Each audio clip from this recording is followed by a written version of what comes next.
আল্লাহ রাব্বুল আলামিন আয়াতের মধ্যে ঘোষণা করতে বললেন, ইয়া আইয়ুহাল্লাযীনা আমানু লিমা তাকুলুনা মা লা তাফআলুন।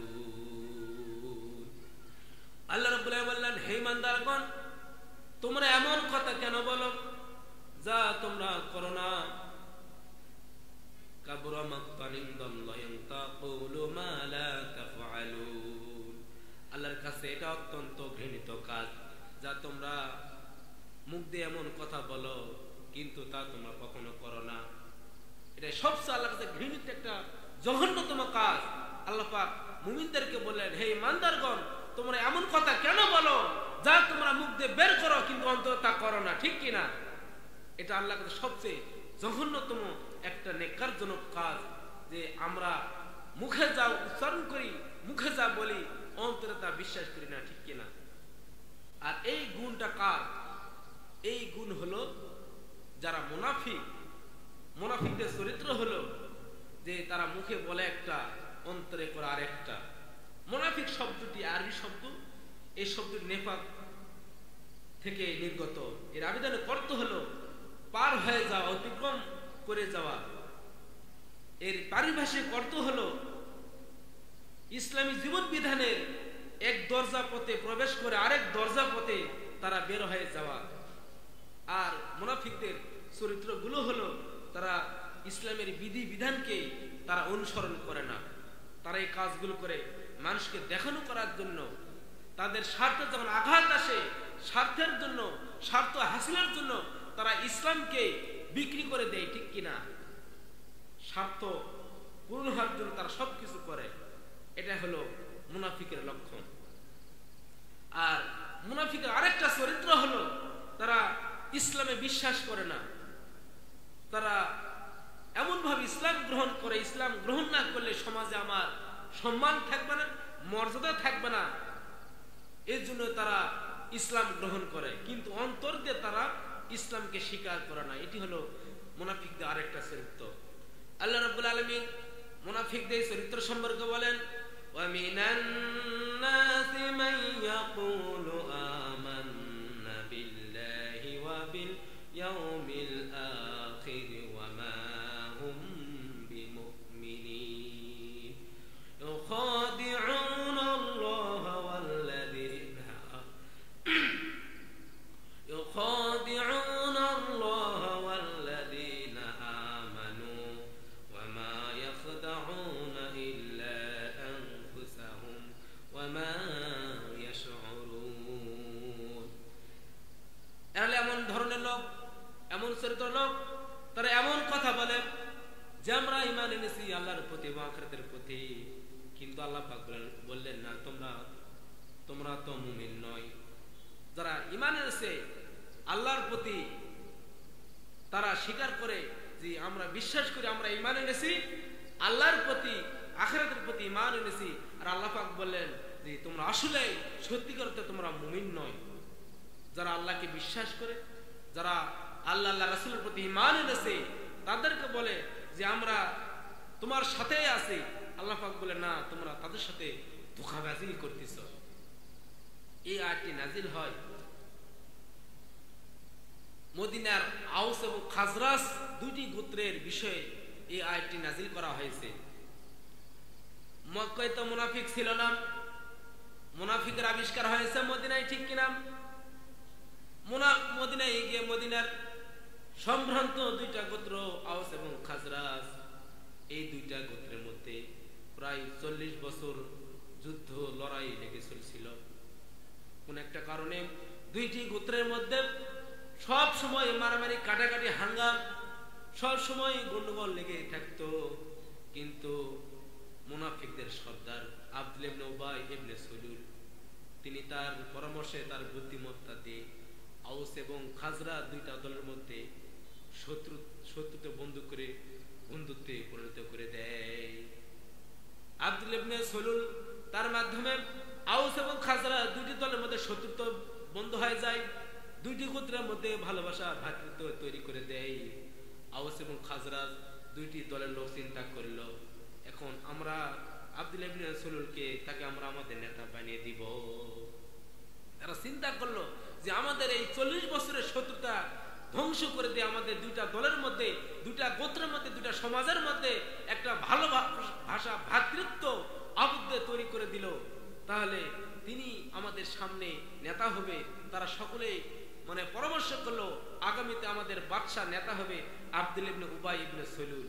তারা সিদ্ধান্ত নিল যে আমরা তাকে আমাদের নেতা বানাবো। এদিকে আউস এবং খাজরাজ দলের কিছু লোক ইসলাম গ্রহণ করে। তারা এদিকে মক্কায় মুহাম্মদ রাসূলুল্লাহ সাল্লাল্লাহু আলাইহি সাল্লামকে তারা মদিনায় আসার জন্য তারা আহ্বান জানালো। ইতিমধ্যে আল্লাহ রাসূল সাল্লাল্লাহু আলাইহি সাল্লাম তিনি মক্কা থেকে মদিনায় হিজরত করলেন এবং সেখানে গিয়ে মসজিদে নববী সেখানে তিনি তৈরি করে আউস এবং খাজরাজ দুইটা দলের লোক তারা মুহাম্মদ সাল্লাল্লাহু আলাইহি সাল্লামকে বাদশাহী দিল। তারা মুহাম্মদ সাল্লাল্লাহু আলাইহি আগমন তারা আহ্বান করলো। আল্লাহ রাসূল মদিনায় গেলেন। তারা সকলে ঐক্যবদ্ধভাবে যে এর চেয়ে ভালো মানুষ আর পৃথিবীতে দ্বিতীয় কোনো ব্যক্তি হতে পারে না, তারা সকলে বাদশাহীর মালা আল্লাহ রাসূলের গলায় পরে দিল। তারা সবাই আল্লাহ রাসূলকে নেতা বানালো। আজ থেকে আমাদের বাদশা, আজ থেকে আমাদের নেতা হবে মুহাম্মদ রাসূলুল্লাহ সাল্লাল্লাহু আলাইহি সাল্লাম। এটি ঘোষণা হওয়ার পর আব্দুল্লাহ ইবনে সালুল তিনি চিন্তা করলো আমি তো নেতা হওয়ার কথা, আমি তো নেতা হব, কিন্তু আমি নেতা না হয় মুহাম্মদ নেতা হলো। তার সমস্ত পরিকল্পনা সবগুলো ধ্বংস হয়ে গেল। তিনি চিন্তা করলো কিভাবে কি কাজ করা যায়, কিভাবে নেতা হওয়া যায়। তার ভিতরে এই মানে চিন্তা চেতনা ঢুকে গেল। মুনাফিকদের চরিত্রের কথা বললেন। তারা মুখে স্বীকার করে আমরা ঈমান এনেছি, অথচ তারা অন্তরে তা স্বীকার করে না। তাদের অন্তর নিফাকে ভরা। তারা অন্তরে একটা কাজ করে কিন্তু মনে মনে আরেকটা চিন্তা করে। আল্লাহ রাব্বুল আলামিন তাদের ব্যাপারে ঘোষণা করে দিয়ে বললেন ইযা জাআকাল মুনাফিকুনা ক্বালু নাশহাদু ইন্নাকা লারাসূলুল্লাহ ওয়াল্লাহু ইয়ালামু ইন্নাকা লারাসূলুহু।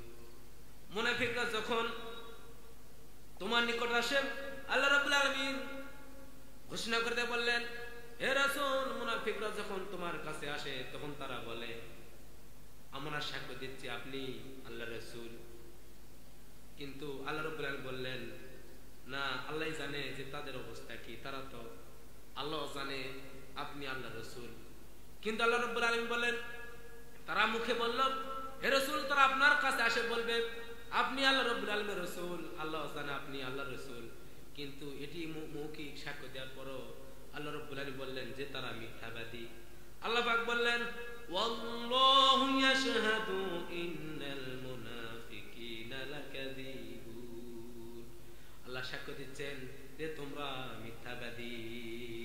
তোমরা মুখে যা স্বীকার করো যে হে রাসূল আপনি আল্লাহ রাব্বুল আলামিনের পক্ষ থেকে রাসূল, এটা তোমাদের মৌখিক ভালোবাসা, মৌখিক চিন্তা চেতনা, আসলে তোমরা মিথ্যাবাদী। তোমরা মুখে যা বিশ্বাস করো অন্তরে তা ঘৃণা করো।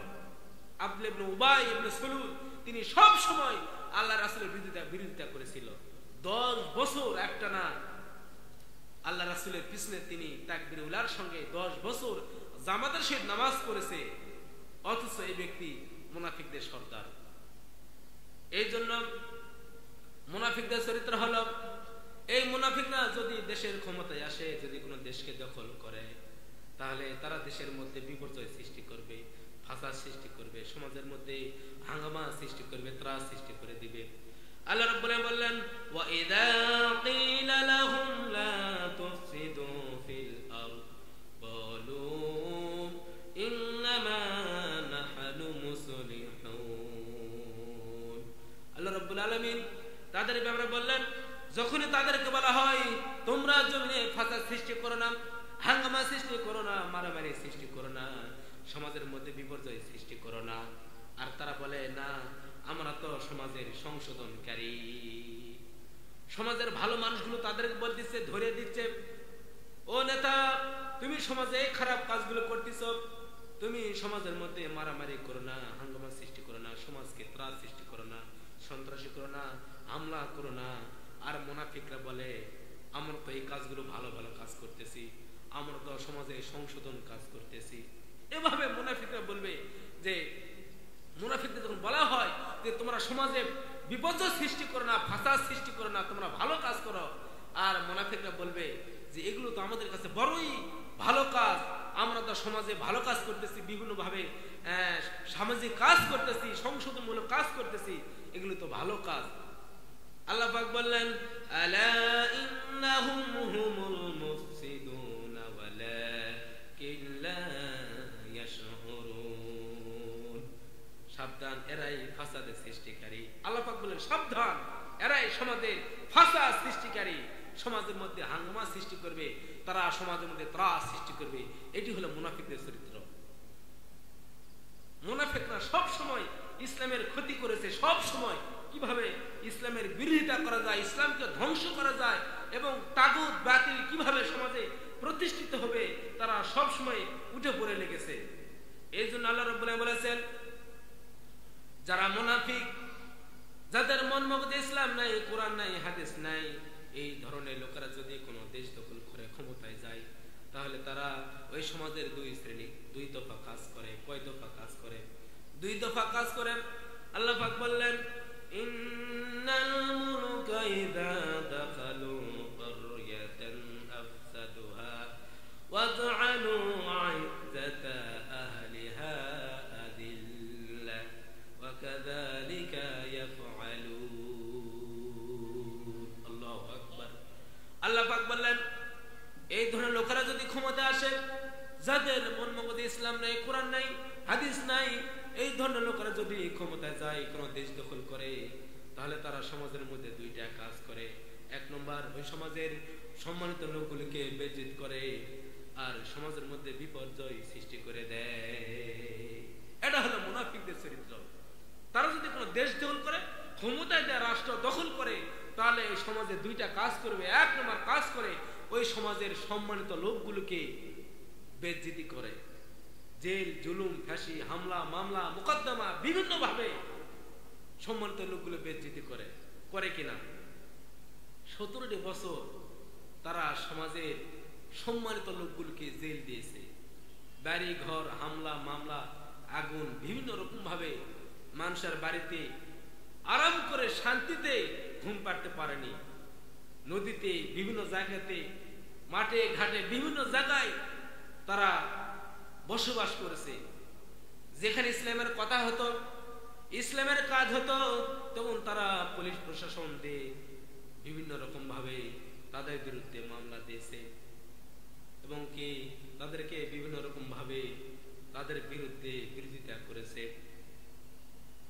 এরকম এই মুনাফিকরা সমাজের সম্মানিত ব্যক্তিগুলোকে বেইজ্জতি করেন।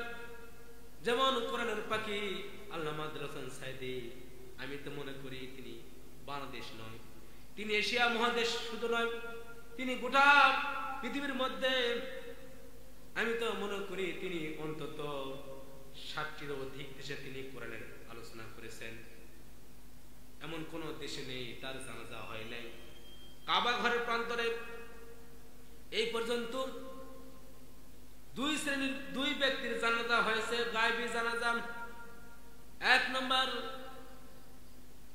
এশিয়া মহাদেশের ইসলামী আন্দোলনের মহানায়ক আল্লামা সৈয়দ আবুল আলা মওদুদী রহমাতুল্লাহ আলাইহি, তার গায়বী জানাজা হয়ে গেছে সেখানে। এরপর এই বাংলাদেশের একজন আলেমে দ্বীন, তিনি কোরআনের পাখি নামে খ্যাতি অর্জন করেছে, আল্লামা আব্দুল হাসান সাঈদী হুজুরকে কাবার চত্বরে তার গায়বী জানাজা করা হয়েছে। এটি চারটিখানি বিষয় নয়, তিনি প্রত্যেক বছর রমজানে গিয়ে তিনি সেখানে কাবা ঘর তিনি ধুয়ে দিতেন। তিনি চারটি কোনো ব্যক্তি নয়। বাংলার জমিনে আজ থেকে 70 বছরের দিকে তাকান, বাংলার জমিনে কখনো কোরআনের তাফসীর হতো না। ইসলামের সওয়াব, জালসা, বিভিন্ন রকম ভাবে ওরস গুলো হতো, সেখানে কোরআনের আলোচনা কি, তাফসীর কি জিনিস মানুষ বুঝতো না, মানুষ জানে না যে কোরআনের আলোচনা কি। তিনি গবেষণা করে করে তিনি এই বাংলাদেশে কোরআনের তাফসীরের জন্ম দিয়েছে। কোরআনের তাফসীর তিনি সর্বপ্রথম করেছেন। এই ব্যক্তিটাকে 13 বছর তাকে জেলখানায় আবদ্ধ করা হয়েছে। শুধু বাংলাদেশ নয়, যুগে যুগে যত নবী রাসূল পৃথিবীতে এসেছেন সকলকে এই সমাজের লোকগুলো, এই মুনাফিক চরিত্রের লোকগুলো, ওই সমাজের ওই জাতির লোকেরা তাদেরকে বিভিন্ন রকম ভাবে নির্যাতন করেছে, জুলুম করেছে। শুধু তাই নয়, আমরা যাকে ইমাম মানি, ইমাম আজম আবু হানিফা রাহমাতুল্লাহ আলাইহি, তিনি শুধুমাত্র মাসলা মাসালি দেননি, তিনি একজন তিনি মহানায়ক। তিনি কালেমার দাওয়াত দেওয়ার কারণে ইসলাম বিরোধী শক্তি তাকে 8 বছর কারাগারে আবদ্ধ করে রেখেছিল। একদিন জেলার সাহেব তাকে প্রশ্ন করলেন, ও ইমাম সাহেব, আপনার কি কখনো কষ্ট হয়? ইমাম আবু হানিফা রাহমাতুল্লাহ আলাইহি বললেন, আমার কষ্ট হয় না, হ্যাঁ মাঝে মধ্যে কষ্ট হয়। আমাকে যখন মারা হয়, আমাকে যখন রিমান্ডে নেওয়া হয়, তখন আমার মাকে নিয়ে আসা হয়, আমার মায়ের সামনে আমাকে পিটানো হয়, যেন আমার মায়ের কথা শুনে আমি যেন বাতিলকে গ্রহণ করি, তাগুতকে যেন স্বীকার করে নেই। কিন্তু আমার মায়ের সামনে দেখে আমার মায়ের চোখে পানি পড়ে, কিন্তু আমার মা এই মারকে তিনি হজম করে আর বলে, বেটা খবরদার, যতই জুলুম আসুক না কেন ইসলাম থেকে 1 বিগত পরিমাণও তুমি দূরে সরে যাবে না। এরা হলো যুগে যুগে যত নবী রাসূল এসেছে, পয়গম্বর যারা এসেছেন, সেই সমজাত লোকগুলো তারা ওই সমাজের সম্মানিত লোকগুলোকে বেইজ্জতি করেছেন। জেল, ফাঁসি, হামলা মামলা বিভিন্নভাবে ইমাম আবু হানিফাকে তাকে বিষ প্রয়োগ করে তাকে হত্যা করা হয়েছিল। ইমাম ইবনে হাম্বল রাহমাতুল্লাহ আলাইহি তাকে 28 দিন তাকে তার 2 হাতগুলো এমন ভাবে বেঁধে রাখা হয়েছিল, তার হাত নষ্ট হয়ে গিয়েছিল।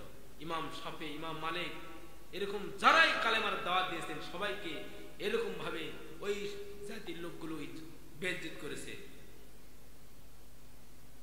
এভাবে মতিউর রহমান নিজামী, আলী হাসান মুজাহিদ, মীর কাসেম আলী মন্টু, যাকে বলা হয় ইসলামী ব্যাংকের, যাকে টাকার কুঠির বলা হয়, তিনি যেখানে হাত দিয়েছেন সেখানে সোনার ফসল ফলেছে, ঠিক কিনা? এই লোকগুলো বাংলাদেশের একেবারে শীর্ষস্থানীয় আলেমের দিন। এই লোকগুলো কোনো দোষ ছিল না, তারা সমাজের সবচেয়ে উঁচু মানের ভিআইপি মানের লোক। তাদেরকে জেল দিয়ে শেষ করলেন, তাদেরকে ফাঁসি পর্যন্ত দিয়েছে। কারা দিয়েছে? যারা এই চরিত্রের লোক, যে চরিত্র আল্লাহ পাক বললেন যে যাদের মনের মগজে ইসলাম নেই, কোরআন নেই, হাদিস নাই, তারা যদি ক্ষমতায় যায় তাহলে ওই সমাজের ভালো মানুষগুলোকে জেল দিবে, ফাঁসি দিবে, হামলা মামলা বিভিন্ন রকম ভাবে ওই সমর্থ লোকগুলোকে বেইজ্জতি করবে আর সমাজের মধ্যে ত্রাস সৃষ্টি করবে। কাটিং, চাঁদাবাজি, দুর্নীতি, টেন্ডারবাজি বিভিন্ন রকম ভাবে তারা সমাজে ত্রাস সৃষ্টি করবে। মানুষগুলো ওই সমাজে এমন ভাবে ত্রাস সৃষ্টি করবে, ব্যবসা বাণিজ্য চতুর্মুখ থেকে মানুষেরা বিপর্যয়ের মধ্যে থাকবে। এই জন্য এরা হলো মুনাফিক। এরপর আল্লাহ পাক বললেন, মুনাফিক আর একটা চরিত্র হলো, এই মুনাফিক গুলো হচ্ছে দ্বিমুখী চরিত্রের লোক। মুনাফিকদের চরিত্র হলো, তারা হলো দ্বিমুখী চরিত্রের লোক। তারা 2 গ্রুপকে সন্তুষ্ট করার জন্য 2 গ্রুপের সঙ্গে তারা সম্পর্ক বজায় রাখে। যারা ইসলাম, যারা কাফের, কাফেরদের সঙ্গেও তারা বন্ধুত্ব তৈরি করে তাদের সম্পর্ক বজায় রাখার জন্য। যারা ইসলাম গ্রহণ করে, যারা ইসলামী আন্দোলন করে, ইসলাম যারা পছন্দ করে, ইসলামের সঙ্গে যারা আছে তাদের সাথেও তারা সম্পর্ক বজায় রাখে। এরা 2 গ্রুপের মানুষগুলোর সঙ্গে তারা সম্পর্ক বজায় রাখে। শুধু তাই নয়, যখন ইসলাম বিজয় হয়, ইসলামের বিজয় দেখে এই মুনাফিকরা বলে, আল্লাহ রাব্বুল আলামিন তাদের ব্যাপারে বলেন, فَإِن كَانَ لَكُمْ فَتْحٌ مِّنَ اللَّهِ قَالُوا أَلَمْ نَكُن مَّعَكُمْ। তোমাদের যদি ফাতহ হয়, তোমাদের যদি বিজয় হয়, মুসলমানদের যদি বিজয় হয়, তাহলে তারা বলে, আমরা তো তোমাদেরই লোক, আমরা তো তোমাদের সাথেই ছিলাম। মুসলমানদের যখন বিজয় হবে তারা বলে, আমরা তো তোমাদেরই লোক, আমরা তোমাদের সাথেই ছিলাম, আমরা তোমাদেরকে চাঁদা দিয়েছি, ইয়ানত দিয়েছি, যাকাত দিয়েছি, ওষুধ দিয়েছি, বিভিন্ন রকম ভাবে তোমাদেরকে সাহায্য সহযোগিতা করেছি, আমরা তো তোমাদেরই লোক। ঠিক কিনা? এই শ্রেণীর লোক আছে কিনা? আজকে যখন 17 বছর যখন ইসলাম বিরোধী শক্তি যখন বাংলাদেশের এক তাগুত যখন বাংলাদেশ থেকে যখন ধ্বংস হয়ে গেল, এই জাত লোকগুলো তারা চিন্তা করে ইসলামের তো বিজয় চিরন্তন সত্য। তারা বলে আমরা তো আপনাদেরই লোক। ইসলামের যখন বিজয় হয় এই শ্রোতা লোকেরা বলে আমরা তো তোমাদের সাথেই ছিলাম, আমরা তোমাদেরকে বিভিন্ন রকম ভাবে সাহায্য সহযোগিতা করেছি। 17টি বছর যারা ইসলামের দুশমন ছিল, যারা ইসলাম বিরোধিতা করেছে, যারা ইকামতের দিনকে বিজয় করার জন্য যারা আন্দোলন করেছে, কাজ করেছে, ভালো কাজ করেছে, যারা এই কোরআন আন্দোলনকে সমাজে প্রতিষ্ঠিত করার জন্য যারা সব সময় সমাজে নেতৃত্ব দিয়েছে, এই লোকগুলোকে তারা বিভিন্ন রকম ভাবে জেল দিয়েছে, মামলা দিয়েছে, বিভিন্ন রকম ভাবে তাদেরকে বাড়িতে থাকতে দেয় নাই। তাদের যখন ধ্বংস হলো, এই লোকগুলো আবার বলল আমরা তো তোমাদের সাথেই ছিলাম, আমরা তো তোমাদের বন্ধু। বলছে কিনা আমরা তো তোমাদের সাথেই ছিলাম, তোমরা আমাদেরকে আমাদের সাথে নাও। আর যখন কাফেরদের যখন বিজয় হয় তখন তারা বলে ওয়া ইন কানা লিল কাফিরিনা নাসিবুন ক্বালু আলাম নাস্তাহবিব আলাইকুম। কাফেরদের যদি বিজয় হয় তাহলে তারা কাফেরদেরকে গিয়ে বলে আমরা তো তোমাদের সাথেই ছিলাম, মুসলমানদের হাত থেকে, মুসলমানদের অত্যাচার থেকে তোমাদেরকে বাঁচাবার জন্য আমরা তো তোমাদের সাথেই ছিলাম, অতএব আমরা তো তোমাদের বন্ধু, তোমরা আমাদেরকে গ্রহণ করে নাও। এভাবে তারা দুই শ্রেণীকে, দুই গ্রুপকে তাদের সঙ্গে তারা ভালোবাসা সম্পর্ক বজায় রাখে। যদি ইসলামের বিজয় হয় ইসলামের সাথে গিয়ে বলে তাদেরকে বললো আমরা তোমাদের সাথেই ছিলাম।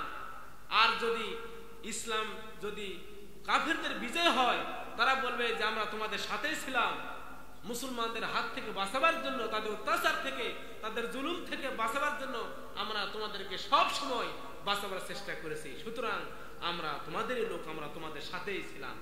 এরা হলো দুই দিকে ফায়দা নিতে চাই। এই সমাজ হলো, এই শ্রেণীর লোক আজকে সমাজে ব্যাপক।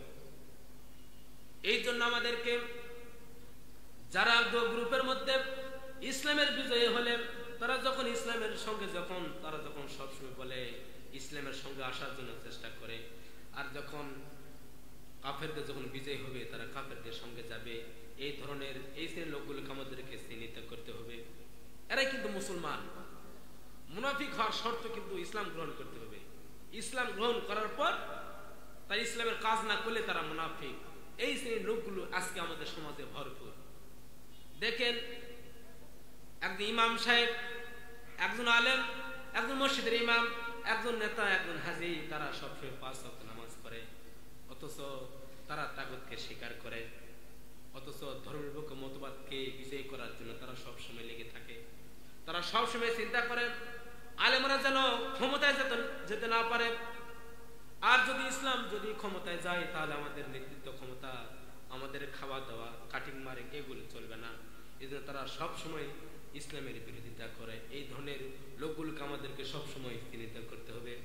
আল্লাহ রাব্বুল আলামিন বলেন মুনাফিকদের চরিত্র হলো, আল্লাহ রাব্বুল আলামিন সূরা তাওবার মধ্যে বলেছেন, আল্লাহ রাব্বুল আলামিন তাবুকের যুদ্ধের সময় আল্লাহ রাসূল সাল্লাল্লাহু আলাইহি ওয়াসাল্লাম যখন যুদ্ধের জন্য আহ্বান করলেন, আল্লাহ রাব্বুল আলামিন বললেন, রাসূল সাল্লাল্লাহু আলাইহি ওয়াসাল্লাম বললেন, তাদেরকে যুদ্ধের জন্য, তাবুকের যুদ্ধের জন্য দাওয়াত দিলেন। আর ওই সমাজের লোকগুলো তারা বলল, ইয়া রাসূলুল্লাহ, এখন তো আমাদের ফসল পেকেছে, আমাদের মেয়ের বিবাহ হবে, এখন তো আমার কোমরটা ব্যথা। আল্লাহ রাসূল যখন দাওয়াত দিলেন তাবুকের যুদ্ধে, প্রান্তরে যুদ্ধ হবে, যুদ্ধের যখন আহ্বান জানালো, তখন এক শ্রেণীর ব্যক্তি বলল, ইয়া রাসূলুল্লাহ, কেবল তো আমাদের খেজুর পেকেছে, আমাদের ফসল কাটার সময় আমার কোমরটা ব্যথা, আমার মেয়ের বিবাহ, বিভিন্ন রকম ভাবে তারা বলল যে আমরা সেখানে যাব না। তারা বিভিন্ন অজুহাত দিয়ে সেই যুদ্ধের ময়দান থেকে তারা বিরত রইল। আল্লাহ রাব্বুল আলামিন তাদের চরিত্র সম্পর্কে ঘোষণা করে দিয়ে বললেন, লাউ কানা আরাদান করিবান ওয়া সাফারান কাসীদান লাত্তাবাউকা ওয়ালাকিন বা'দাত আলাইহিমুশ শুক্কা। আল্লাহ পাক বলেন, তারা বলবে যদি সফরটা হতো সহজ, সফরটা যদি হয় আমাদের রাস্তাটা যদি খুবই সহজ হতো, সুগম হতো, আর যদি আমাদের ফায়দাটা যদি একটু ভালো হতো, ইয়া রাসূলুল্লাহ, আল্লাহ পাক বলেন, তাহলে তারা সেই যুদ্ধের ময়দানে তারা যেত। মদিনা থেকে হাজার হাজার মাইল দূরে যেতে হবে, সেই তাবুকের প্রান্তরে হাজার হাজার মাইল দূরে, সেখানে মানে পায়ে হেঁটে যেতে হবে। খাবার আছে, অনেকের খাবার নেই, পায়ে হেঁটে যেতে হবে, কষ্ট, খাবারের কষ্ট, বিভিন্ন রকম ভাবে কষ্ট। আল্লাহ পাক বললেন, সেই রাস্তাটা যদি সুগম হতো, সফরটা যদি কাছে হতো, সহজলভ্য হতো, লাভ হতো, আর সেখানে গিয়ে যদি তাড়াতাড়ি বিজয় হয়, আমরা সেখানে লড়াই করব, যদি আমরা জিতবো, এরকম যদি আমাদের ধারণা হয়, গনিমতের মাল পাবো, আমরা সেখান থেকে কিছু মাল পাবো, এরকম যদি হয়, তাহলে তারা বলবে যে আমরা আপনাদের সাথে, আমরা এরকম যদি হয় তাহলে আমরা তোমাদের সাথেই যাব। এরকম ভাবে মুনাফিকরা বলল যে ইয়া রাসূলুল্লাহ, আমাদের কোমরটা ব্যথা হলো, আমাদের বিভিন্ন ফসল পেকেছে, কাটতে হবে, দূরের রাস্তা, বিভিন্ন অজুহাত দিয়ে তারা এরকম ভাবে আল্লাহ রাসূলের সামনে তারা পেশ করলো। এরপর তাবুকের যুদ্ধ যখন ইসলামের যখন বিজয় হলো, তাবুকের যুদ্ধ থেকে যখন ফেরার পথে যখন আল্লাহ রাসূল যখন ফিরে আসলেন, যারা যুদ্ধ থেকে বিরত রইল, ওই মুনাফিকরা সর্বদা আল্লাহ রাসূলের কাছে দিকে বলল, আল্লাহ রাসূলকে বললেন, ওয়াসাইহালিফুনা বিল্লাহি লাবিস্তাতা'না লাখারজনা মাআকুম। তারা আল্লাহর কসম খেয়ে বলল, হে আল্লাহ রাসূল, যদি আমরা চলতে পারতাম, যদি আমরা বুঝতে পারতাম রাস্তাটা, যদি আমরা বুঝতে পারতাম, আমাদের কোমরটা ব্যথা হলো, আর যদি রাস্তাটা, যদি সফরটা যত কষ্ট হোক না কেন, যদি আমরা জানতাম এই সফরের মাধ্যমে যদি আমাদের বিজয় হয় এবং আমাদের যদি কোনো লাভ হতো, এর যদি আমরা বুঝতে পারতাম, তাহলে আমরা আপনার সাথেই যেতাম। এভাবে আল্লাহ রাসূলকে তারা বলল।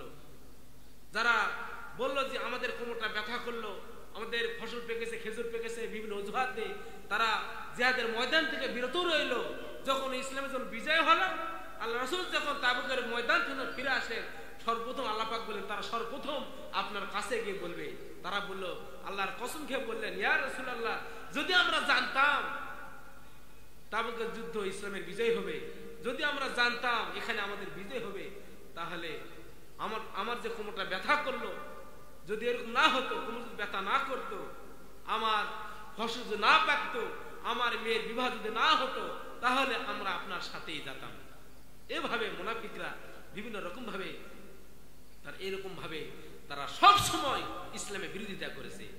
ইসলামের যখন থেকে দুর্দিন তারা পালিয়ে থাকবে, যখন ইসলামের মানে ভালো একটা মৌসুম, ইসলামের বিজয় দ্বার প্রান্তরে, এখন ইসলামের বিজয়, এই সময় তারা আমাদেরকে বিভিন্ন রকম ভাবে মানে আমাদের কাছে আসবে।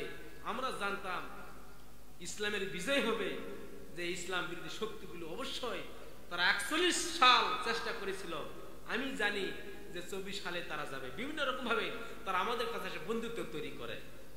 এরকম ভাবে এই মুনাফিকরা ওই সময় আল্লাহ রাসূলকে বললেন, যদি আমরা জানতাম এরকম হতো, তাহলে আমরা আপনার কাছে, আপনার সামনে এরকম বিভিন্ন রকম ভাবে অজুহাত পেশ করতাম না। শুধু তাই নয়, মুনাফিকদের আরেকটা চরিত্র হলো, তারা মুখে একটা কথা বলে, কিন্তু অন্তরে আরেকটা, মুখে যা বলে অন্তরে তা বিশ্বাস করে না। আল্লাহ রাব্বুল আলামিন কোরআন কারীমের মধ্যে মুনাফিকদের এই চরিত্রগুলো ইঙ্গিত করে দিয়ে বললেন, ইয়াকুলুনা বিআলসিনাতিহিম মা লাইসা ফি কুলুবিহিম। তারা সেই কথাই বলে, তারা সেই কথা মুখ দিয়ে উচ্চারণ করে, যে কথা তারা মুখে বলে কিন্তু অন্তরে বলে না। মুখে যা বলে অন্তরে তা করে না, মুখে একটা মনে আরেকটা, এই কথাই তারা বলে। এগুলো হলো মুনাফিকদের চরিত্র, তারা মুখে একটা অন্তরে আরেকটা। মুনাফিকদের চরিত্র হলো আল্লাহ রাসূলের বিজয় ফয়সালাকে, মীমাংসাকে তারা চূড়ান্ত সিদ্ধান্ত গ্রহণ করে না।